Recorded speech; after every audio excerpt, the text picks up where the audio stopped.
미국 중앙은행인 연방준비제도가 0.5%포인트 B컷 금리 인하를 단행했습니다.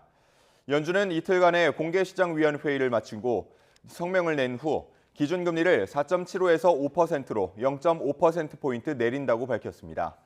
이로써 2%포인트 차이로 역대 최대였던 한국과 미국의 금리 격차도 1.5%포인트로 줄었습니다. 연준이 마지막으로 금리를 내린 건 지난 2020년 3월로 이번 금리 인하는 4년 반 만입니다. 연준은 성명에서 인플레이션이 목표치인 2%를 향해 가고 있다는 더 큰 자신감을 얻었고 고용과 인플레이션 목표에 대한 리스크는 대체로 균형을 이루었다고 평가했습니다.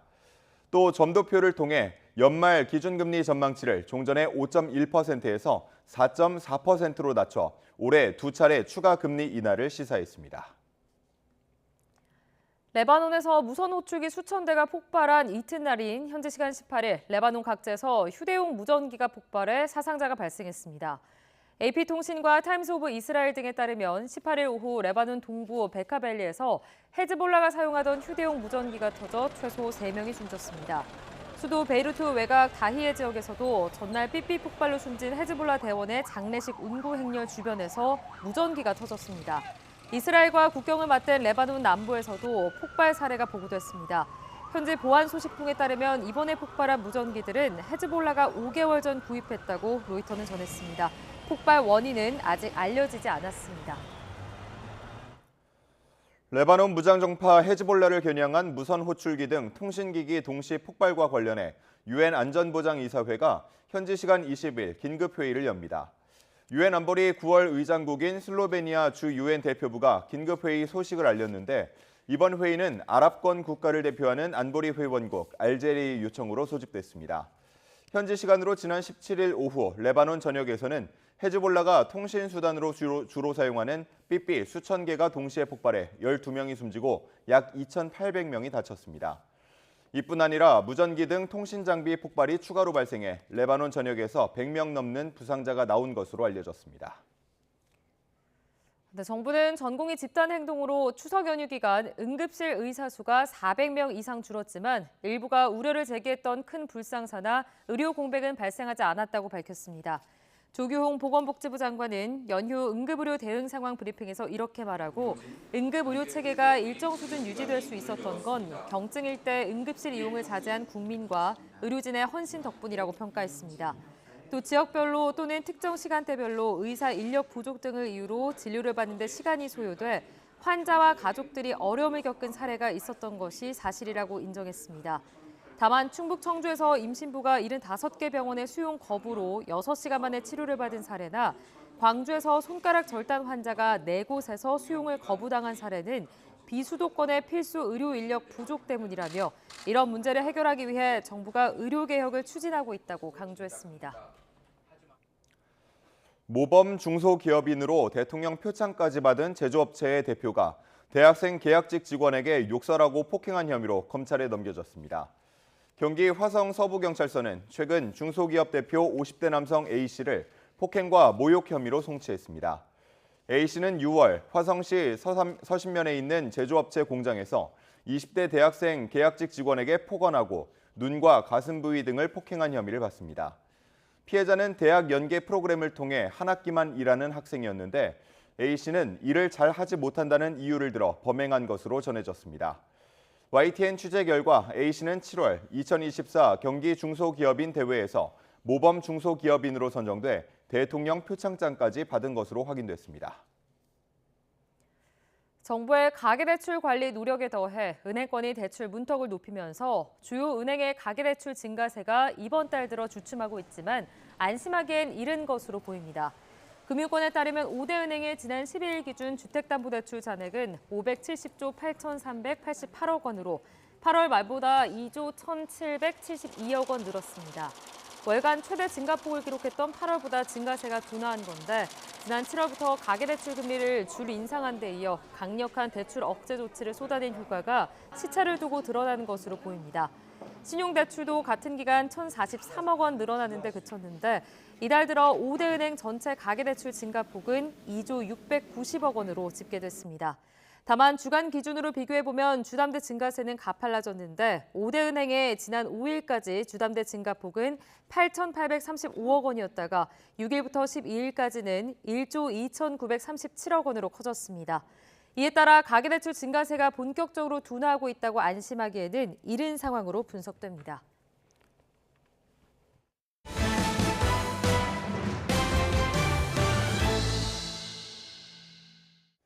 미국 중앙은행인 연방준비제도가 4년 반 만에 금리를 내리며 0.5%포인트 B컷을 단행했습니다. 올해 두 차례 남은 통화정책회의에서도 금리 인하를 이어갈 뜻을 밝혔습니다. 워싱턴 연결해서 자세한 내용 알아보겠습니다. 권중희 특파원. 네, 워싱턴입니다. 네, 금리 인하는 기정사실이었고 금리 인하 폭이 관심이었는데 결국 0.5%포인트 B컷을 결정했군요. 그렇습니다. 0.25%포인트와 0.5% 인하 사이에서 예측이 분분했는데 결국 0.5%포인트 B컷을 단행했습니다.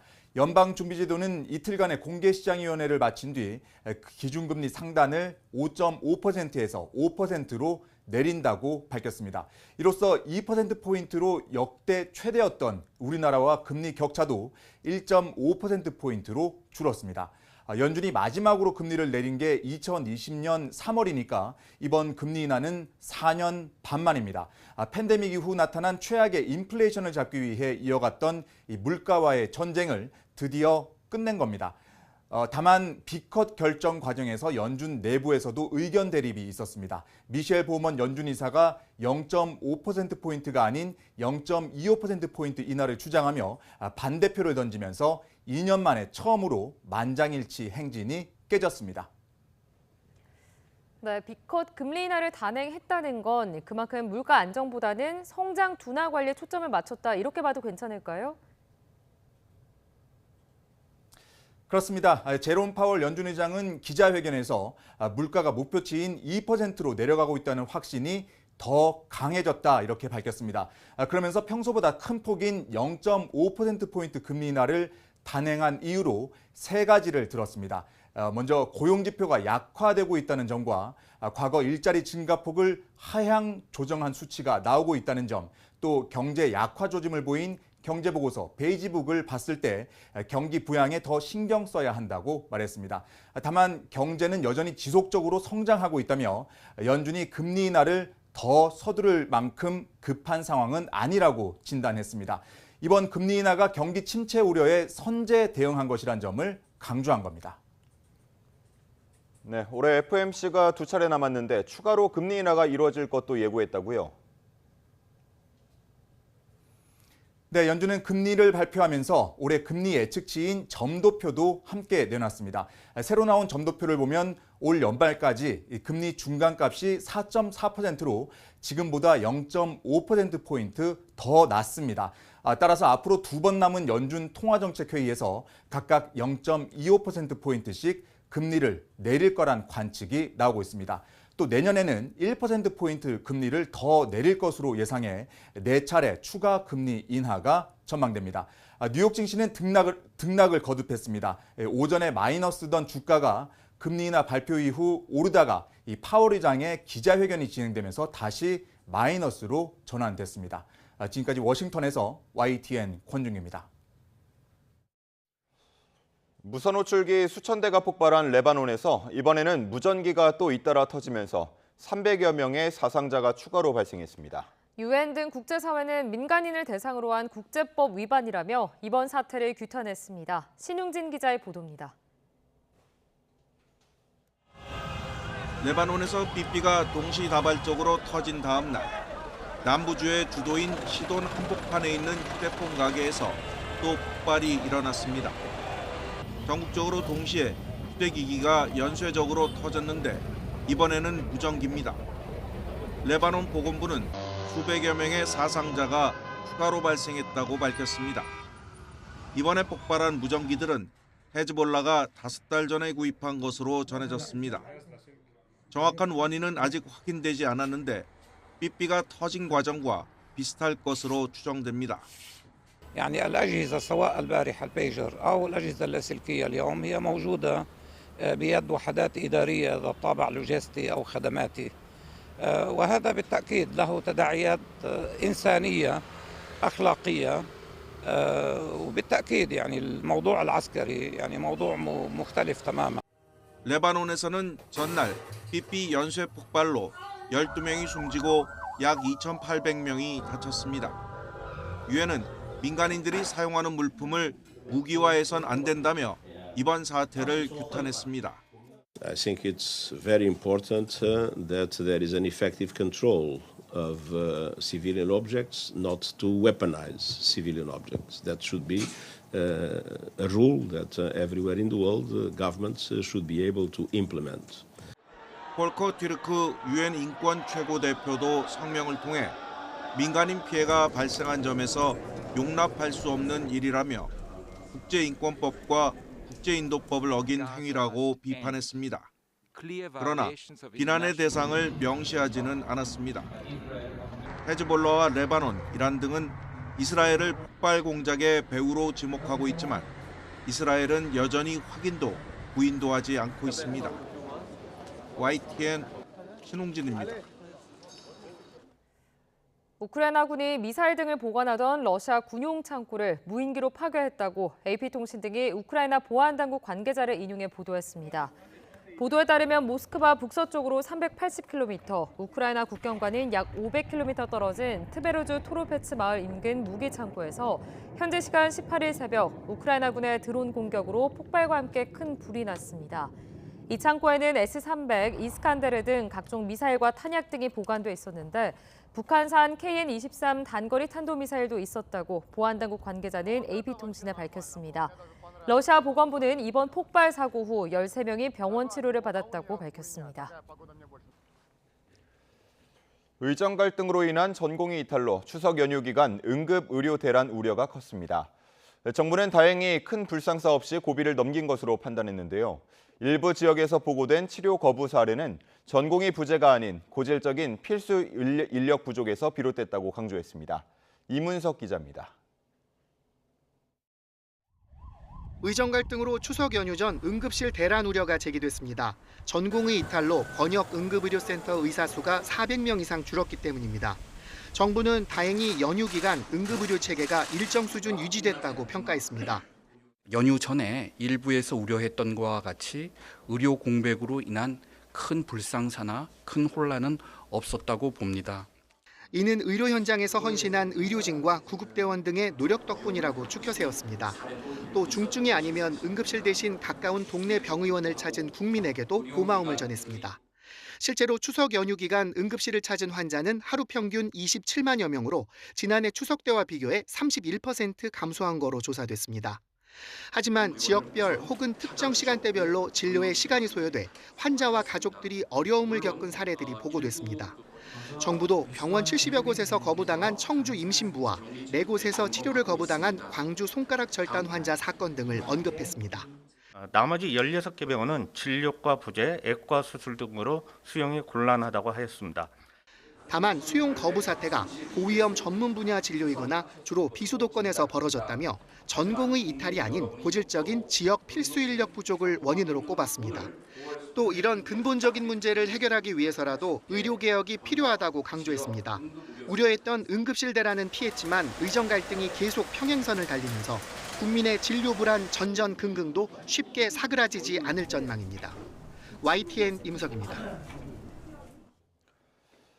윤석열 대통령이 이른바 응급실 대란 우려에 또다시 병원을 찾았습니다. 윤 대통령은 곧바로 체코 방문길에 나설 예정인데 순방기간 김건희 여사 특검법부터 의료계와의 대화까지 국내 현안도 적잖을 전망입니다. 권남기 기자입니다. 추석 연휴 마지막 날 윤석열 대통령은 또다시 병원을 찾았습니다. 이번에 소아청소년 전문병원으로 앞선 응급실과 의료원, 군 의무대대에 이은 필수 의료 관련 연쇄 방문입니다. 이른바 응급실 대란 우려를 의식한 행보로 풀이되는데 윤 대통령은 현장 의료진과 국민 협조로 잘 이겨낼 수 있었다고 말했습니다.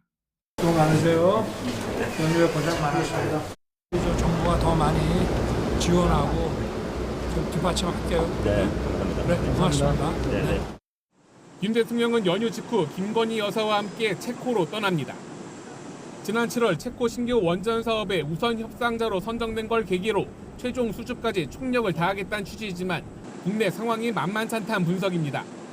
우선 체코 방문 기간 국회에선 김건희 여사 특검법과 최상병 특검법 등 쟁점 법안이 야당 주도로 연달아 통과될 가능성이 큽니다. 특검을 두고 전 정부가 김 여사를 봐주기 수사했던 것이냐고 반문했던 윤 대통령인 만큼 또다시 거부권 전국이 예고된 셈입니다. 세계 자살 예방의 날 마포대교 방문 등 최근에 김 여사 행보와 맞물려 정치권 공방이 거세질 거란 관측도 나옵니다. 어떤 면에서는 그냥 정치 이런 공세, 정치 행위 아니냐. 진상을 가리기 위한 것은 아니지 않느냐. 추석 연휴 기간 한 고비는 넘겼지만 실제 의료 현장의 부담은 물론 아직 기약 없는 의료계와의 대화 등 의료개혁 관련 현안도 여전합니다.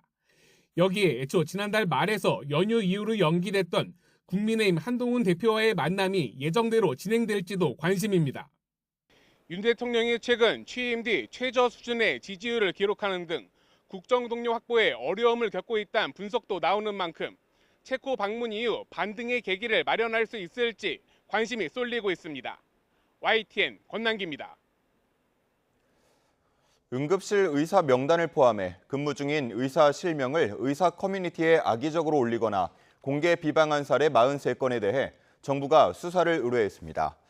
조규홍 보건복지부 장관은 이른바 의사 블랙리스트 등의 문제 심각성을 인지하고 있으며 최근 특정 해외 사이트에 근무 의사 명단이 새로 유포된 사실을 확인하고 게시자를 찾기 위해 지난 14일 추가로 수사를 의뢰했다고 말했습니다. 또 현재까지 수사를 통해 악의적으로 의사 명단을 공개하거나 비방 행위를 한 32명을 특정해 검찰에 송치하는 등 조치를 진행했다고 설명했습니다. 최근 특정 사이트에 악의적으로 응급실 의사 명단을 공개한 혐의로 의사 A씨가 입건됐으며 지난 14일 경찰 수사를 조롱하는 글과 함께 또 다른 의사 명단이 유포돼 경찰이 게시자를 추적하고 있습니다. 국민의힘 한동훈 대표는 연휴 내내 의료계 인사들을 만나며 추석 전 출범이 무산된 여야 의정협의체 구성에 집중했습니다. 야당의 협조도 거듭 촉구했는데 민주당은 대통령의 사과 정도는 있어야 최소한의 대화 여건이 만들어질 걸로 본다고 선을 그었습니다. 김다연 기자가 보도합니다. 국민의힘 한동훈 대표는 추석 연휴 기간 경찰서와 소방서를 찾아 격려하는 일정을 제외하곤 여야 의정 협의체 불씨를 살리는 데 공을 들였습니다. 추석 당일에 이어 연휴 마지막 날까지 의료계와 물밑 접촉을 이어가며 협의체 참여를 독려한 겁니다. 한 대표는 어려운 문제는 시간이 지나면 자연스레 해결되지만 지금의 의료 상황은 더 어려워질 게 분명하다며 야당에도 협조를 요구했습니다. 막상 의료계 인사를 만나보니 그동안 쌓인 불신과는 별개로 국민 건강과 생명에 깊이 걱정하고 있었다며 긍정적인 분위기를 전하기도 했습니다. 특히 사직 전공의들과도 비공개로 만나 직접 고충도 듣고 해결 의지를 확인했다는 점을 강조하며 진정성을 부각했습니다. 저희가 비공개 일정이 많고 여러 의료단체를 만났다라는 얘기만 하지 저희가 보여주기식의 행보는 전혀 하지 않았습니다. 국민들께서는 그런 부분을 그래도 진정성 있게 봐주시지 않을까라는 생각을 합니다. 반면 민주당은 이번 연휴 최대 화두는 의료 대란과 분노였다고 포문을 열며 정부 여당의 맹폭을 퍼부었습니다. 추석 밥상이 절대 아프면 안 된다는 덕담과 팍팍한 민생에 대한 분노로 가득했다는 비판입니다. 특히 25주차 임신부가 위급 상황에도 병원 75곳에서 이송 요청을 거부당한 사례를 거론하며 의료 공백 사태를 부각하는 데 화력을 집중했습니다. 양수가 터지는 위급 상황이었지만 6시간 동안 병원 75곳의 거부 끝에 가까스로 진료를 받았습니다. 윤석열 정권이 초래한 의료 대란의 실상입니다. 그러면서 협의체 구성은 대통령의 진솔한 사과와 책임자 경질 정도는 있어야 최소한의 대화 여건이 만들어질 거라며 다시 여당의 공을 넘겼습니다. 추석 전 출범이라는 동력은 사라졌지만 여당은 기한을 두지 않고 여야 의정 협의체 구성에 당력을 집중한다는 계획입니다. 의료계와 대화도 중요하지만 결국 의료계도 야당도 정부의 입장 변화를 요구하고 있는 만큼 당정 간 소통도 중요한 과제로 남았다는 분석이 나옵니다. YTN 김다연입니다. 추석 연휴 기간 각기 지지층 민심을 살피며 잠시 숨 고르기를 했던 여야가 연휴 직후인 오늘 열릴 본회의에서 다시 충돌을 예고하고 있습니다. 야당은 김건희 여사 특검법 등을 처리하겠다고 거듭 압박했고 여당은 소모적인 정쟁을 멈추고 민생에 매진해야 한다고 맞섰습니다. 정인용 기자입니다. 민주당은 김건희 여사 특검법과 최상병 특검법, 지역화폐법 개정안까지 3개 법안 모두 오늘 본회의에 올리겠다는 입장입니다. 주가 조작 의혹과 명품 가방 수수, 최상병 수사 외압 의혹까지 무수한 의혹을 규명해야 하고 지역화폐법도 민생을 위해 통과시켜야 한다는 겁니다. 추석 민심을 청취했다며 기자간담회도 열었는데 현재 국민 분노가 임계점에 달해 심리적 정권 교체가 시작됐다고 주장했습니다. 절대 아프면 안 된다는 추석 덕담과 팍팍한 민생에 대한 분노, 윤석열 대통령과 김건희 여사의 일탈을 더 두고 볼 수 없다는 원성이 가득했습니다. 민주당은 또 윤석열 정부가 야당의 민생지원금 제한을 수용하는 등 국정기조를 전환해야 한다고 거듭 촉구했습니다. 국민의힘은 3개 쟁점 법안이 본회의에 상정되면 무제한 토론, 즉 필리버스터로 대응하는 방안을 검토하고 있습니다.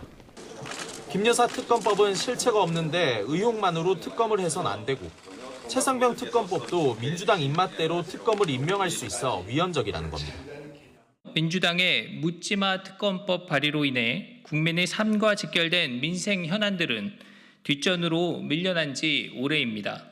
특검 정국을 조성해 이재명 대표의 사법 리스크를 방어하기 위한 것임을 지역화폐법 개정안 역시 한시적인 25만 원 지원법보다 더한 무제한 현금 살포 법안이라며 반대 의사를 분명히 했습니다. 특히 민생에 매진하라는 게 추석 민심이라며 늦더위에 지친 국민은 끝없는 정쟁과 야당의 발목 잡기에 더 좌절하고 있다고 역공을 펼쳤습니다. 국민의힘은 쟁점 법안들이 본회의에서 통과되면 대통령에게 제2요구권 행사를 건의할 전망입니다. 민주당은 오는 26일 기존에 거부권이 행사된 전국민 25만 원 지원법 등 6개 법안 재표결에도 나설 계획인데 이후 국정감사와 예산안 심사까지 여야는 정기국회 내내 충돌이 불가피하리라는 관측입니다. YTN 정인용입니다. 한 줄 뉴스입니다. 우리 국민의 평균 대출 잔액은 연간 소득의 2배가 넘는 것으로 나타났습니다. 특히 40대는 LTI가 253.7%로 연간 소득의 2.5배가 넘어 전체 연령대 가운데 부채 비율이 가장 높았습니다. 여신금융협회는 9개 카드사의 7월 말 기준 카드론 잔액이 41조 2,266억 원으로 집계됐다고 밝혔습니다. 카드론 대출 잔액이 사상 최대 기록을 이어가자 금융감독원은 일부 카드사들의 리스크 관리 계획을 요구할 방침입니다. 지난달 고용원 없는 자영업자 이른바 나홀로 사장님은 430만 6천 명으로 12개월 연속 감소세가 이어졌습니다. 이는 5년여 만에 처음으로 고금리와 인건비 부담, 소비 부진 등으로 어려움을 겪는 영세 자영업자부터 줄줄이 폐업에 직면했기 때문으로 풀이됩니다. 올해 3분기 서울에서 재건축이 가능한 30년 초과 노후 아파트 거래 비중이 전체 거래량의 21.2%를 차지했습니다. 올해 1, 2분기에 비해 눈에 띄게 증가한 건데 재건축 대상 아파트 값이 신축 아파트 값보다 상대적으로 덜 올랐기 때문으로 풀이됩니다.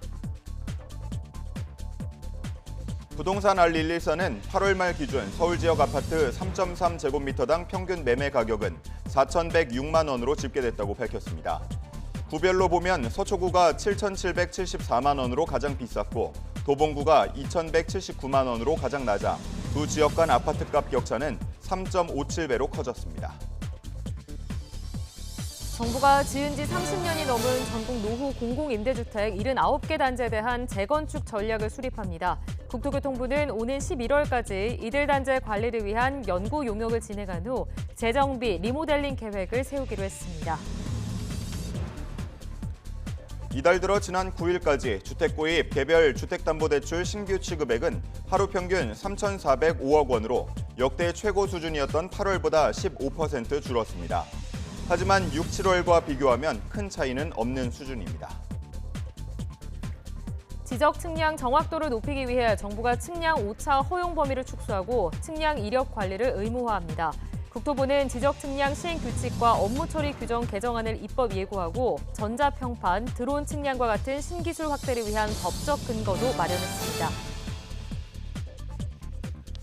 600여 개 가맹점을 상대로 나무젓가락과 비닐, 쇼핑백의 본사 구입을 강제하는 등 갑질을 벌인 60개 치킨 가맹본부에 대해 공정거래위원회가 제재 절차에 착수했습니다. 국내 완성차 업체 5곳의 판매 실적을 보면 지난 8월 국내 시장에서 팔린 소형 SUV는 모두 16,296대로 이 가운데 전기차는 35.6%에 해당하는 5,808대로 집계됐습니다. 지금까지 한 줄 뉴스였습니다.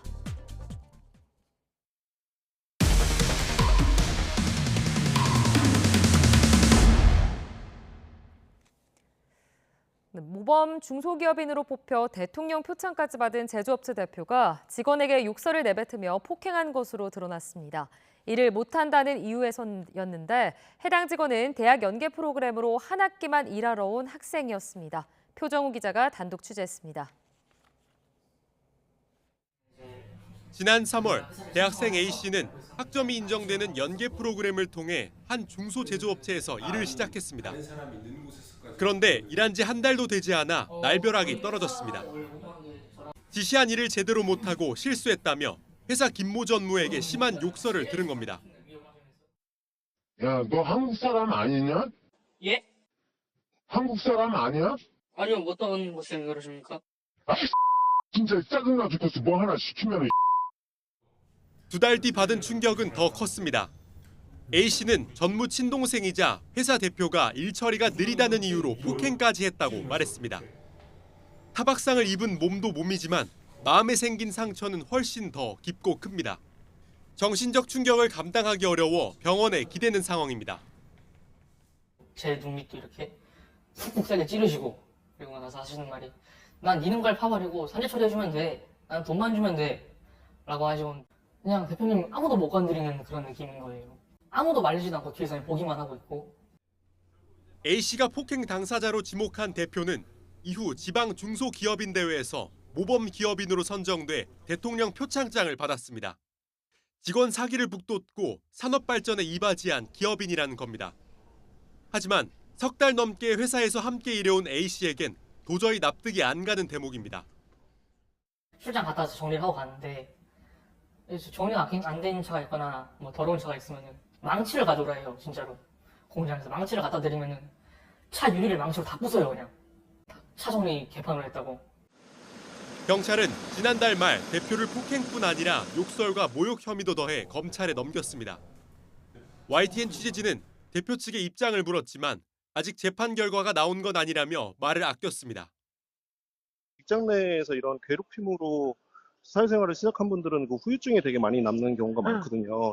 이런 폭행건 같은 경우는 좀 엄하게 처벌돼야 될 필요성이 있다.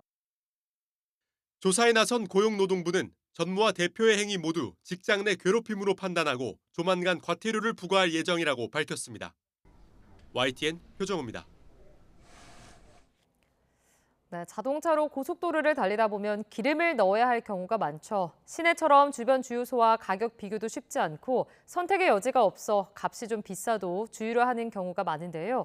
이렇다 보니 기름값이 천차만별이라고 합니다. 김기봉 기자가 취재했습니다. 전국 주유소 평균 휘발유 값이 리터당 1,628원이었던 지난 12일. 중앙고속도로의 한 휴게소 주유소는 휘발유를 1,870원에 팔고 있습니다. 별 생각 없이 차를 댄 운전자들은 비싼 기름값에 놀랐지만 주유 등에 불은 들어왔고 갈 길은 멀어 달리 방법이 없습니다. 9만 원 입력시켜놓고 얼마나 1,500 얼마로 요새 알고 있는데 너무 비싼 거예요. 아쉬운 내가 지금 혼자 넣을 수밖에 없는 거지 뭐 어떡합니까 이게. 같은 시간 고속도로 다른 주유소의 기름값은 얼마일까? 주로 1,600원대가 많았는데 가장 싼 곳은 1,533원. 리터당 337원 차이로 중형 승용차 기름통을 가득 채울 경우 23,000원 넘는 가격 차가 납니다. 운전자들을 더욱 혼란스럽게 하는 건 이렇게 값이 비싼 고속도로 주유소의 상당수가 알뜰 주유소라는 겁니다. 지난 12일 현재 값이 비싼 고속도로 주유소를 봤더니 가장 비싼 3곳을 포함해 10곳 중 5곳이 X오일 간판을 단 알뜰 주유소입니다. 고속도로 알뜰 주유소는 도로공사와 계약을 맺고 도로공사가 동일가의 기름을 공급하지만 소비자 가격을 직접 규제할 수 없는 실정입니다. 저희가 이제 직접적으로 가격 통제하기는 어렵지만 이제 평가를 통해서 그리고 고객들의 민원이라든가 이런 불편이 계속 가중될 경우에는 계약상의 제재 조치를 통해서 불이익을 주고 있는 상황입니다. 경영평가 점수로 간접 제재를 할 수는 있지만 업주가 마음먹고 값을 올릴 경우 소비자들의 피해는 불가피합니다. 알뜰 주유소에 간판을 걸고 일반 주유소보다도 더 비싸게 기름을 팔고 있다면 그것은 그 소비자를 완전히 기만하는 행태라고 생각을 합니다. 알뜰 주유소의 취지가 훼손되지 않도록 도로공사는 이를 철저하게 관리, 감독할 의무가 있다고. 기름값 걱정 없는 편안한 고속도로 여행길이 될 수 있도록 보다 적극적인 가격 합리화 규제가 필요해 보입니다. YTN 김기봉입니다.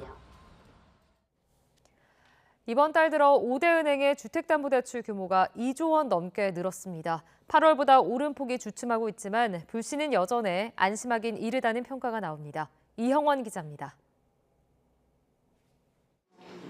지난달 역대 최대로 늘었던 주택담보대출 규모가 주춤하고 있습니다. 지난 12일 기준 5대 은행의 주택담보대출 잔액은 570조 8천억 원으로 집계됐습니다. 8월 말보다 2조 1,700억 원 넘게 늘었습니다. 보름이 채 지나기 전 수치지만 9조 원에 육박했던 8월과 비교하면 증가세가 둔화한 겁니다.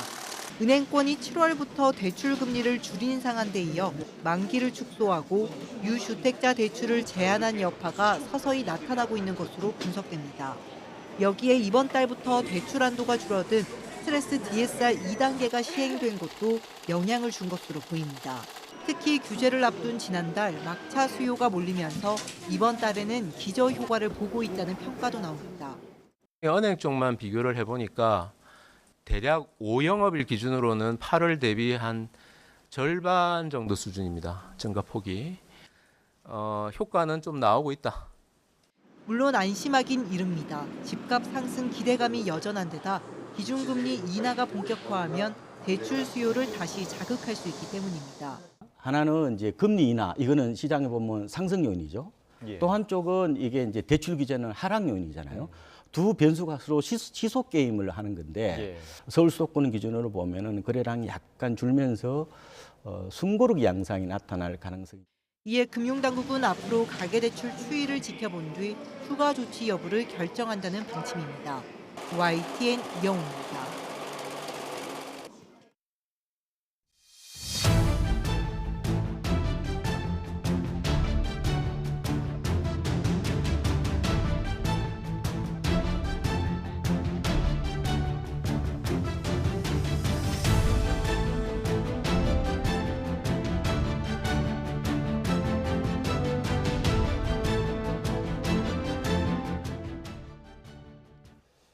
이번 추석 늦더위는 연휴 마지막 날까지 각종 기록을 경신했습니다.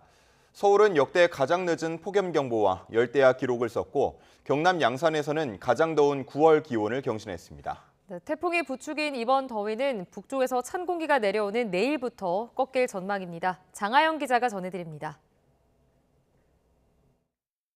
추석 차례상에 부채와 양산이 등장하고 열대야 속에 보름달이 떠오릅니다.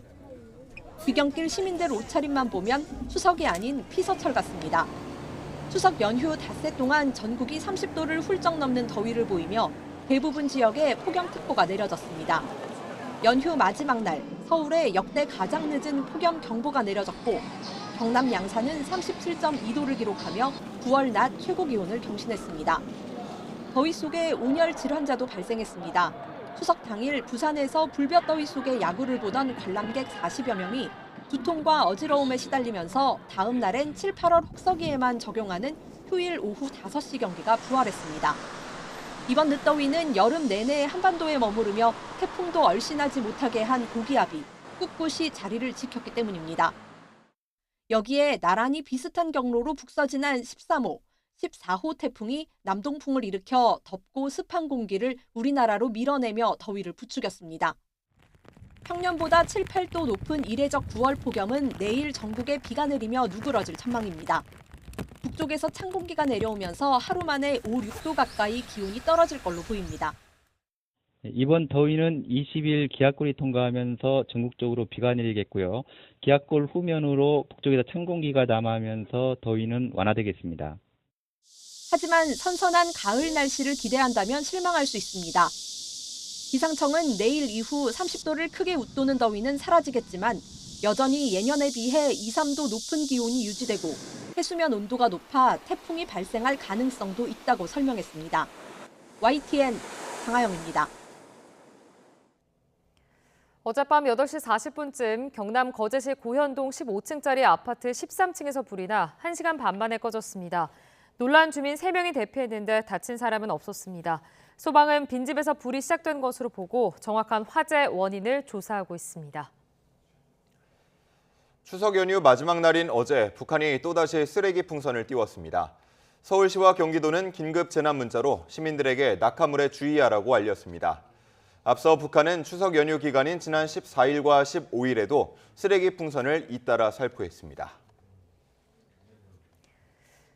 북한이 살포한 쓰레기 풍선이 떨어지면서 어제 저녁 9시 40분쯤 서울 성북구 석관동 길가에 있는 잔디에 불이 붙었습니다. 다친 사람은 없었고 소방이 출동해 15분 만에 불을 껐습니다. 북한이 엿새 만에 또다시 단거리 탄도미사일 도발을 감행했는데 이번에는 동북 방향으로 발사한 것으로 우리 군은 파악했습니다.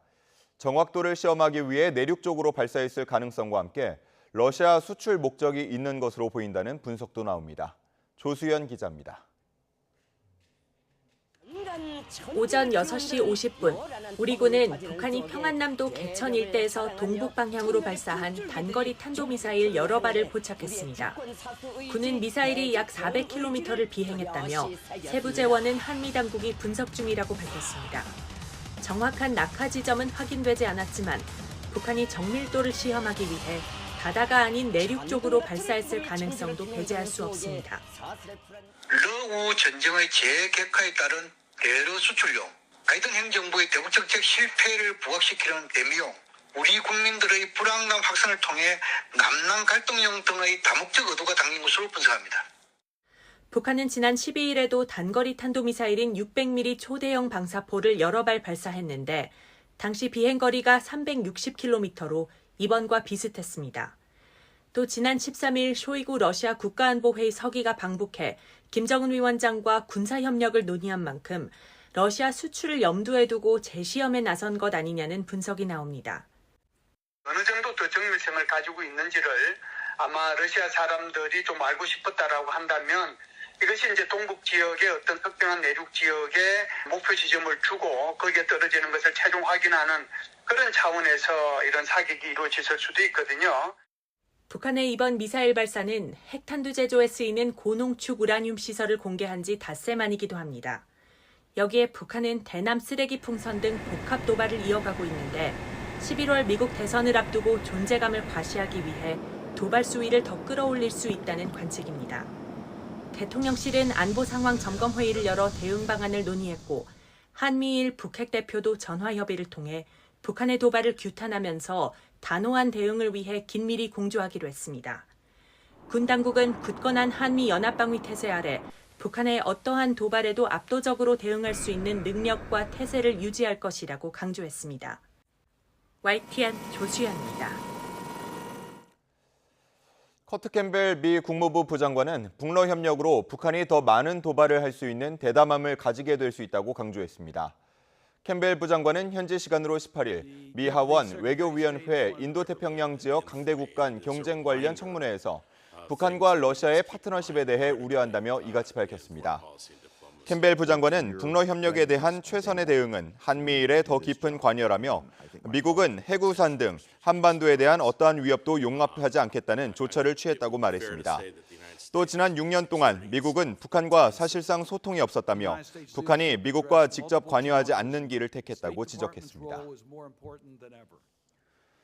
미국 대선의 남부 핵심 경합주인 조지아에서 도널드 트럼프 전 대통령과 카멀라 해리스 부통령의 지지율 격차가 좁혀졌다는 여론조사 결과가 나왔습니다.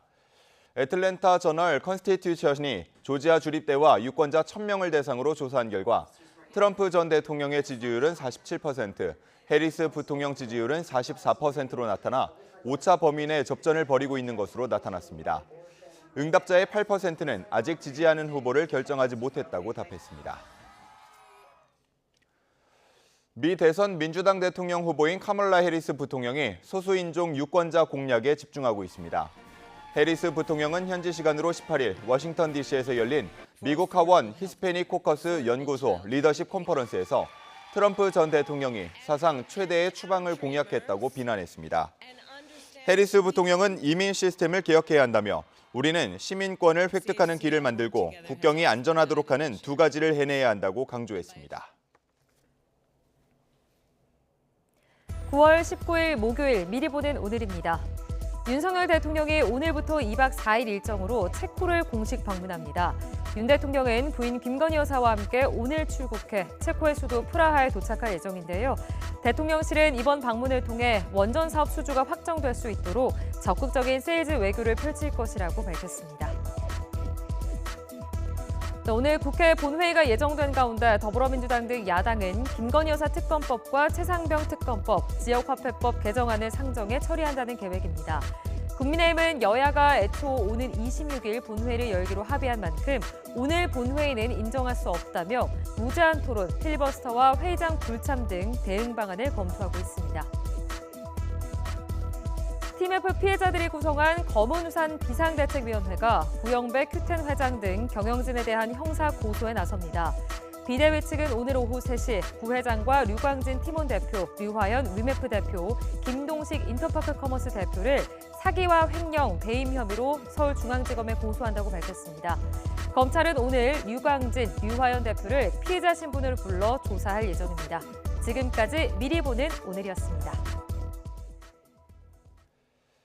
다음 달까지 헌법재판관 4명의 임기가 잇따라 만료되는 가운데 10월 헌재 공백 우려가 나오고 있습니다.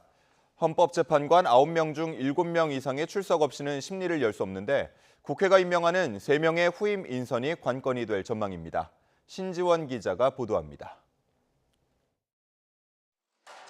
다음 달까지 헌법재판관 9명 가운데 4명이 잇따라 퇴임합니다.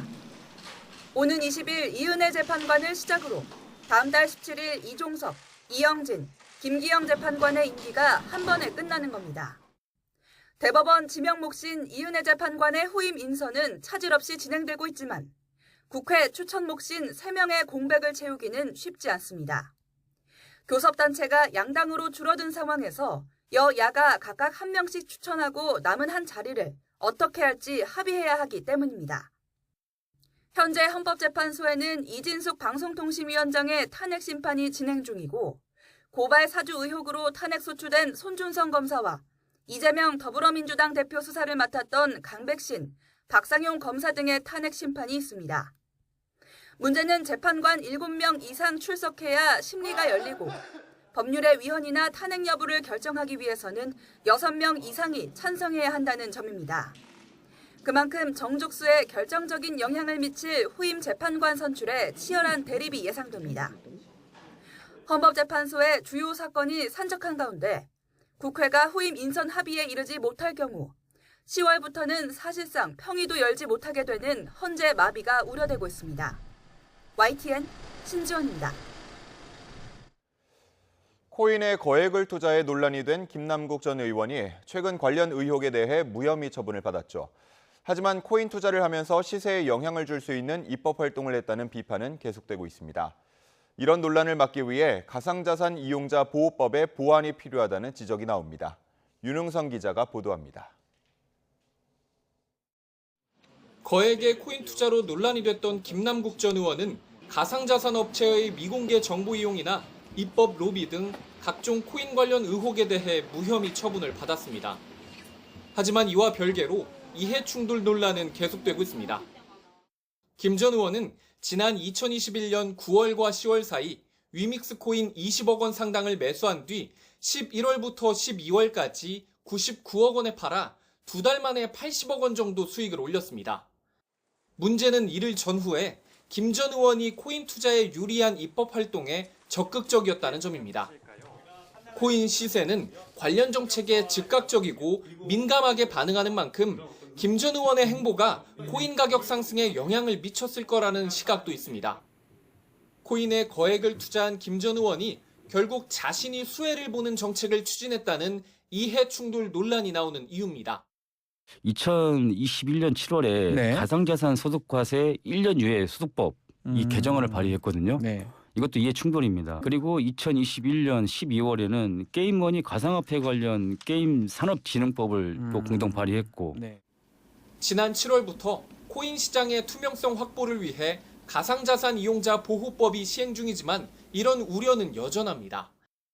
주식시장의 불공정 거래를 규제하는 자본시장법을 모태로 삼았지만 자신의 직무와 관련해 미공개 중요 정보를 알게 된 경우 금융상품 거래를 금지한다는 규정은 쏙 빠졌습니다. 내부 정보를 이용하는 건 주식과 마찬가지로 불법이지만 국회의원이 시세에 영향을 줄 수 있는 정책을 추진하면서 이를 활용해 코인을 사고 팔더라도 막을 규정이 없는 겁니다.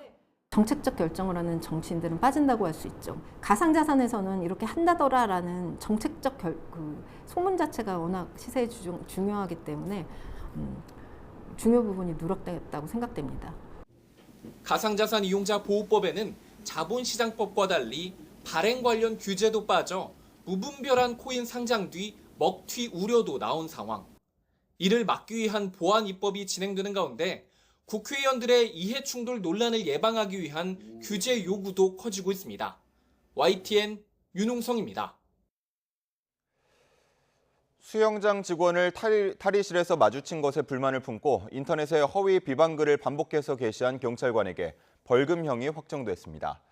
경찰관인 피고인이 경찰의 불송치 결정 뒤에도 범행을 이어간 점 등이 불리한 요소로 작용했습니다. 김철희 기자가 보도합니다. 지난 2021년 9월 40대 여성 경찰관 이모 씨는 수영장 탈의실에서 옷을 벗은 상태로 남성 직원 A씨와 맞닥뜨렸습니다. A씨는 다른 여성 직원들과 함께 탈의실 시설 공사를 하고 있었는데 이어진 항의에도 수영장 측이 제대로 된 사과를 하지 않자 E씨의 집요한 보복이 시작됐습니다. 바로 다음 날부터 한 달 보름 넘게 인터넷 카페와 블로그, 국민청원 게시판 등을 돌며 A씨에 대한 비방글 185건을 작성한 겁니다. A씨가 작업을 핑계 삼아 수영장 탈의실에 무단 침입해 여성 회원들의 알몸을 훔쳐봤고 자신도 피해자라는 내용이었습니다. E씨는 고소장도 경찰에 접수했는데 경찰이 A씨의 혐의가 없다고 판단했는데도 비방글 작성은 멈추지 않았습니다. 결국 명예훼손 등 혐의로 재판에 넘겨진 E씨는 대법원에서 벌금 300만 원을 확정받았습니다. 직원이 수리하는 모습을 E씨가 직접 보기도 했고 수영장 측에서 설명도 했던 만큼 글 내용이 허위일 가능성을 미필적으로나마 인식했을 거라는 게 이유였습니다. 앞서 2심 재판부는 경찰 공무원인 E씨가 경찰의 혐의 없음 결정 뒤에는 더 확실히 게시글 내용이 허위라는 점을 인식했을 거라고 봤는데 이러한 판단은 대법원에서도 유지됐습니다. YTN 김철입니다. 출근길 YTN 날씨입니다. 추석 연휴가 지나고 다시 일상으로 돌아왔지만 늦더위의 기세는 여전합니다. 현재 영동을 제외한 대부분 지역에 폭염경보가 발효 중이고요. 특히 서울은 역대 가장 늦은 폭염경보와 열대야가 이어지고 있습니다. 밤사이 도심과 해안가 곳곳에서 열대야가 나타나고 있습니다. 현재 서울 기온은 25.9도, 광주 25.5도, 부산 27.2도를 보이고 있습니다. 오늘 낮 기온은 어제와 비슷한 수준 보이겠습니다. 서울 33도, 대전과 대구 35도, 청주 36도까지 크게 오르겠습니다. 이례적인 9월 폭염은 내일 전국에 비가 내리며 차츰 누그러지겠습니다. 북쪽에서 찬 공기가 남하하면서 내일은 서울 낮 기온이 29도, 모레는 23도로 30도 아래에 머물겠습니다. 오늘 내륙에는 5에서 많게는 60mm의 국지적으로 강한 소나기가 지나는 곳이 있겠습니다. 제주도는 오늘 아침부터, 전남 해안은 오후부터 비가 시작되겠고 내일은 전국으로 비가 확대되겠습니다. 특히 내일은 서울 등 수도권에도 120mm 이상의 많은 비가 내리겠습니다. 현재 제주 산간에는 강풍주의보가, 일부 경기와 인천에는 폭풍해일주의보가 발효 중입니다. 오늘 아침까지 남부 내륙을 중심으로는 안개가 짙게 끼는 곳이 있겠습니다. 이번 주말에도 전국 대부분 지역에 비가 오겠고요. 영동과 남부지방은 휴일까지 이어질 전망입니다. 날씨였습니다. 이상으로 뉴스타트 1부 마칩니다. 잠시 후 2부가 이어집니다. 시청해주신 여러분 고맙습니다.